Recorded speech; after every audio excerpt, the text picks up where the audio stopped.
மாதம் 18ஆம் தேதி 80 பேருடன் சென்ற டெல்டா ஏர்லைன்ஸ் ஜெட் விமானம் கனடாவின் டொரண்டோ விமான நிலையத்தில் தரையிறங்கிய போது தீப்பிடித்து தலைக்குப்புற கவிழ்ந்ததில் குறைந்தது 17 பேர் படுகாயமடைந்துள்ளனர். அமெரிக்காவின் மினிசோட்டா மாநிலத்தில் மினியாபொலிஸ் விமான நிலையத்திலிருந்து டெல்டா ஏர்லைன்ஸ் ஜெட் விமானம் கனடாவை நோக்கி புறப்பட்டது. இந்த விமானத்தில் 80 பயணிகள் 4 விமானிகள் பயணம் செய்திருந்தனர். விமானம் கனடாவின் டொரண்டோ விமான நிலையத்தில் தரையிறங்கும் போது தீப்பிடித்து எரிந்த நிலையில் தலைகீழாக கவிழ்ந்து விபத்துக்குள்ளாகியுள்ளது. இந்த விபத்தில் 17 பேர் காயமடைந்திருந்தனர்.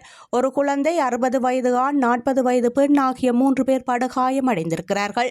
உயிரிழப்புகள் ஏதும் இடம்பெறவில்லை என விமான நிலைய அதிகாரிகள் தெரிவித்திருக்கின்றனர். காயமடைந்தவர்கள் ஆம்புலன்ஸ், ஹெலிகாப்டர் மூலம் மருத்துவமனைகளுக்கு எடுத்துச் செல்லப்பட்டதாக மருத்துவ சேவைகள் குழு தெரிவித்திருக்கின்றது.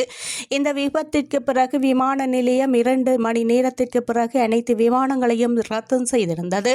அதன் பிற்பாடே மீண்டும் விமான சேவைகள் தொடங்கியதாக கனடா தகவல்கள் தெரிவிக்கின்றன. விபத்து நடந்த பகுதிக்கு விரைந்த கனடாவின் போக்குவரத்து பாதுகாப்பு வாரிய புலனாய்வாளர்கள் குழு விரைந்து விபத்துக்கான காரணத்தை ஆய்வு செய்து வருகின்றனர். இந்த நிலையில் விமானத்தில் பயணித்த அனைவரும் பத்திரமாக மீட்கப்பட்டுள்ளமை அதிர்ஷ்டவசமான செயல் எனவும் தெரிவிக்கப்படுகின்றது. விமானத்தில் இருந்த என்ஜினியர், அதோடு விமானத்தில் உள்ள சீட் பெல்ட் மற்றும் சின்ன விமானம் என்பதால் அனைவரது உயிரும் பாதுகாப்பாக காப்பாற்றப்பட்டதாக வல்லுநர்கள் தெரிவிக்கின்றனர். விமானம் விபத்துக்குள்ளாகும் பொழுது அது அப்படியே மோதுவதற்கு வாய்ப்பு உள்ளதாகவும், ஆனால் தலை குப்புற விழுவதற்கான வாய்ப்புகள் அதிகம் குறைவாகவே உள்ள நிலையிலும் குறித்த விமானம் தலை குப்புற விழுந்துள்ளது. இதற்கு அதீத பனி புயல் காரணமாக இருக்கலாம் எனவும் சொல்லப்படுகின்றது.